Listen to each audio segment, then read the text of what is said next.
Hello everyone, another edition of On Your Own Reviews.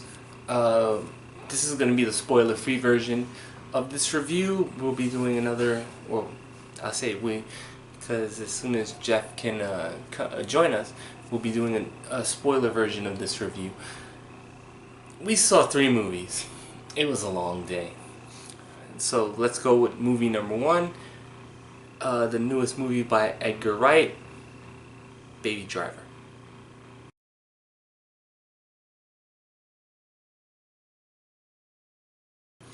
This is a movie of the main character by the name of Baby, who is, because he stole some, or tried to steal some stuff from Kevin Spacey's character, is roped into being a wheelman for a bunch of con jobs, or a bunch of robbery gigs. He goes around helping them connect this. His main character trait is, because of an accident he had in his youth, he has a ring in his ear, so he drowns it out with music. So all the time you see him with the earbuds on, and he's listening to various 70s and 80s music or whatever. And his whole thing is he's doing it to buy back his way so he can be free of Kevin Spacey's character. That's more or less the plot of the movie, and that plot line ends 45 minutes into this movie. I know this movie has a tremendous amount of buzz. I don't get why, since your main story ends 45 minutes into the movie, and then the rest of it is just kind of he gets roped into doing another heist, and it goes wrong, and literally that's the other hour of the movie. I wasn't a fan of this movie. I know this is 95% on Rotten Tomato. I couldn't tell you why. This movie actually reminded me a lot of another movie I just saw, The Bad Batch, where The Bad Batch wasn't good, but at least I enjoyed the soundtrack. I didn't like the soundtrack so much to this movie. So that might go a long way in stating whether you like this movie or not. Also, the narrative just stopped. Once Kevin Spacey said, "You're done," they leave. Fine. There wasn't much movie to go to. They had some interesting angles, some interesting shots. I can tell Edgar Wright is pretty good at shooting stuff. I didn't like so much the Michael Bay 360, the camera spinning around the characters. That was kind of annoying. They only did it like 4 times, but it just stuck out so much. The love story in this movie is so forced. It's amazing. Like, after I saw this movie, I tried to watch some reviews and see why is it 95% on Rotten Tomatoes. I still don't get it. It just felt like a movie that was 2 different movies.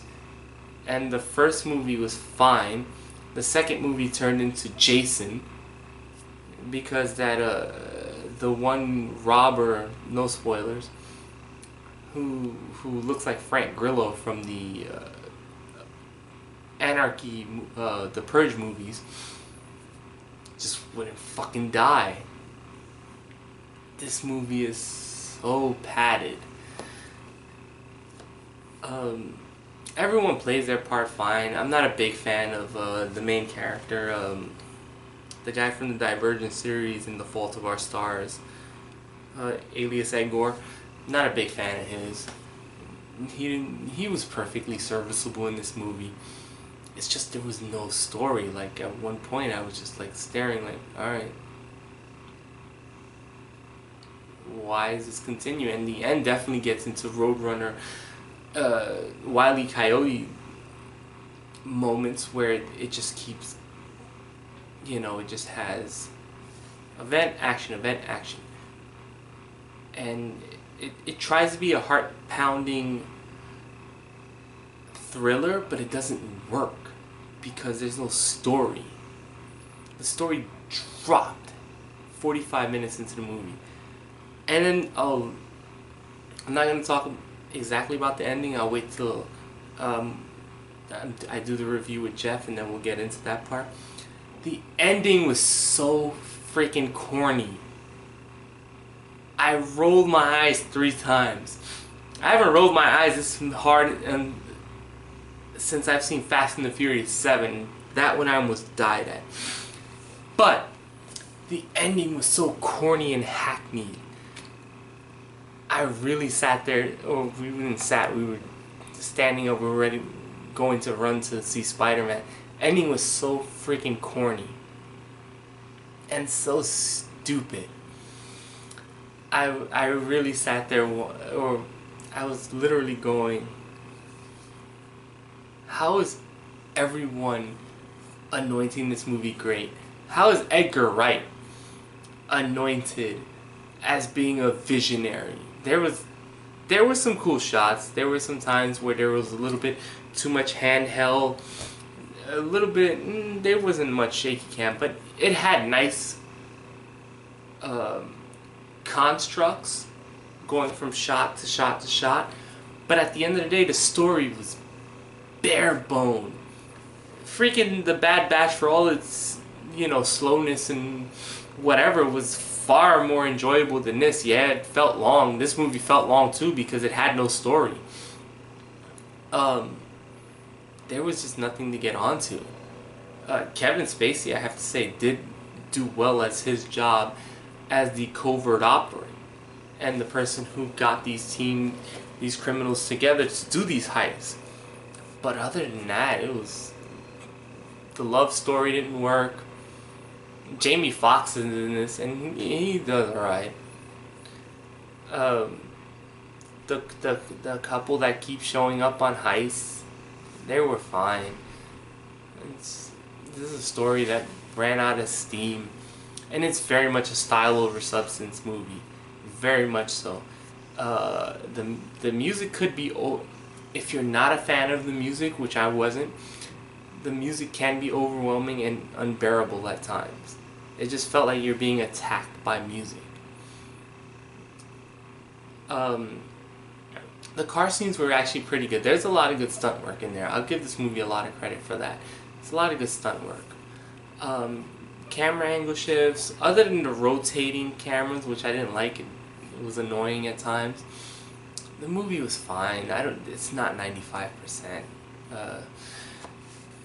It's not. Ending really pissed me off. I'm not gonna lie. That ending pissed me off. It was so corny, hackneyed, and just was like devoid of logic. I couldn't do it. So that's why I give Baby Driver a 4.3. Wasn't terrible. Wasn't good. Will I watch this again? Probably not, unless someone drags me. Will I buy this on Blu-ray? Hell no. This will be, as a matter of fact, I'm practically forgetting the movie as we speak. So, that was Baby Driver. That was one of the 3 movies we saw today. We'll be doing this out of order. We'll be doing War for the Planet of the Apes next. And then once Jeff comes in, we'll review all 3 movies as we saw them. Thanks for watching, as always. See you at the movies, and it was a long day.